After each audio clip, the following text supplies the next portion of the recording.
Pluto हमारे सौरमंडल का एक रहस्यमयी ग्रह हमेशा से वैज्ञानिकों की जिज्ञासा का केंद्र रहा है। यहां कुछ अद्भुत तथ्य हैं जो आपको हैरान कर देंगे। प्लूटो का आकार बहुत ही छोटा है। यह हमारे चंद्रमा से भी छोटा है, लेकिन इसके सौंदर्य और रहस्यों में कमी नहीं है। 1930 में क्लाइड टॉम्बाउ ने प्लूटो की खोज की थी। तब से यह वैज्ञानिकों के अध्ययन का महत्वपूर्ण विषय बना हुआ है। प्लूटो का एक दिन पृथ्वी के 6 दिनों के बराबर होता है। इसका मतलब है कि वहां समय की धारणा बहुत ही अलग है।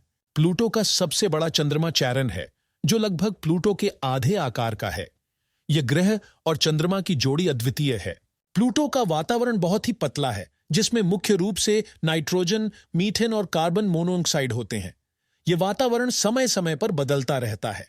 प्लूटो का तापमान बहुत ही कम होता है, लगभग -375 डिग्री फ़ारेनहाइट। ये इसे हमारे सौरमंडल के सबसे ठंडे स्थानों में से एक बनाता है। प्लूटो के ऊपर बर्फ की कई परतें होती हैं, जो विभिन्न रासायनिक तत्वों से बनी होती हैं। यह इसे एक दिलचस्प अध्ययन का विषय बनाता है। प्लूटो हमारे सौरमंडल का सबसे दूरस्थ ग्रह है। इसकी दूरी के कारण वहां तक पहुंचने में बहुत समय लगता है। नासा का न्यू हॉराइजन्स मिशन 2015 में प्लूटो तक पहुंचा और इसने हमें बहुत सी नई जानकारियां दी। यह मिशन 1 मील का पत्थर साबित हुआ। प्लूटो का नाम रोमन पौराणिक कथाओं के अंडरवर्ल्ड के देवता के नाम पर रखा गया है। यह नाम इसकी गूढ़ता को और भी बढ़ाता है।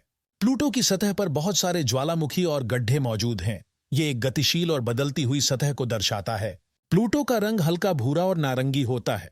यह उसके वातावरण और सतह की विशेषताओं का परिणाम है। प्लूटो का कक्ष बहुत ही विलक्षण होता है। यह कभी कभी नेपट्यून की कक्षा से भी पास हो जाता है, लेकिन दोनों कभी टकराते नहीं हैं। प्लूटो के बारे में जानने के लिए वैज्ञानिकों की शोध जारी है। यह ग्रह हमें सौरमंडल की जटिलता और विविधता को समझने में मदद करता है। अगर हमारा प्रयास आपको पसंद आया है, तो चैनल को लाइक और सब्सक्राइब जरूर करें।